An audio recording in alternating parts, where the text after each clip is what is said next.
कुल मिलाकर बीजेपी की तरफ से कांग्रेस पर आरोप ये कि जीते जी कांग्रेस पार्टी उनका सम्मान नहीं कर पाई, और कांग्रेस की ओर से आरोप ये कि अब उनके जाने के बाद स्मारक वाली राजनीति हो रही है, जहां अंत्येष्टि हो वहां पर स्मारक बने। ये मांग मल्लिकार्जुन खड़गे की तरफ से की गई।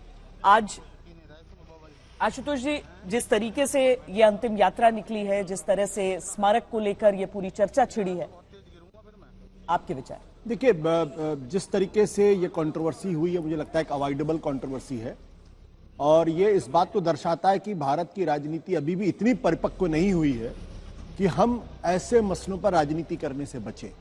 अब जिस तरीके का बयान आया है कि मनमोहन सिंह का कभी सम्मान नहीं किया, अब कोई राजनीतिक पार्टी किसी दूसरे नेता का कैसे सम्मान करेगी?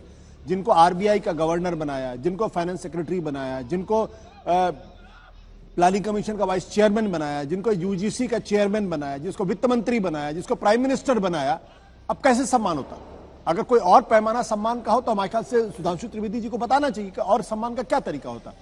अगर उनकी तुलना में अगर आप देखें तो मुझे तो अच्छी तरीके से याद, अटल बिहारी वाजपेयी ने जब 2005 में कहा था हमें अपनों के बाणों ने मारा और उनके आंखों से आंसू निकले थे, वो सम्मान क्या था जो लाल कृष्ण आडवाणी का सम्मान किया गया है। आप मंच पे वो सारी तस्वीरें आज भी उपलब्ध है। तमाम गवर्नर्स का सम्मान किस तरीके से किया गया है, तमाम पार्टी के अध्यक्ष का कैसे सम्मान किया गया जब उनको कैमरे के सामने से हटाया गया।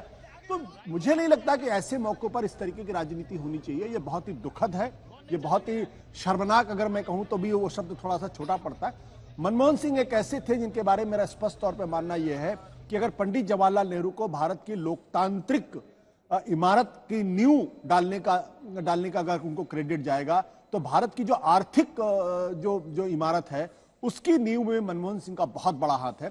उसमें नरसिम्हा राव का भी बहुत बड़ा हाथ था। दरअसल शुरुआत की जो जनक थे तो नरसिम्हा राव थे, क्योंकि वही मनमोहन सिंह को लेकर आए थे। लेकिन नरसिम्हा राव के साथ यह था कि आगे उसको नहीं बढ़ा पाए। मनमोहन सिंह वित्त मंत्री के बाद प्राइम मिनिस्टर बने और 10 साल तक उन्होंने उसको आगे बढ़ाया। बहुत सारे कम लोगों को याद होगा कि जो 2004 से लेकर 2009 के बीच का जो सफर था उसमें 26/11 भी हुआ था। उसमें 2008 में जो आर्थिक मंदी आई थी, उसके बावजूद भारत की जो जीडीपी ग्रोथ थी वो 2004 से लेकर 2010-11 तक तकरीबन 8% के आसपास थी। इंडिपेंडेंट इंडिया में आज तक कभी इस तरीके की ग्रोथ नहीं हुई थी। और उसके बावजूद अगर हम मनमोहन सिंह का सम्मान ना करें, बार बार कहें बड़े कमजोर प्राइम मिनिस्टर थे, वो तो कठपुतली थे, तो मुझे लगता है कि ये एक ऐसी चीज है जिससे हम सब लोगों को बचना चाहिए, खासतौर पर उस पार्टी को जो सत्ता में है और लगातार तीसरी बार सत्ता में है।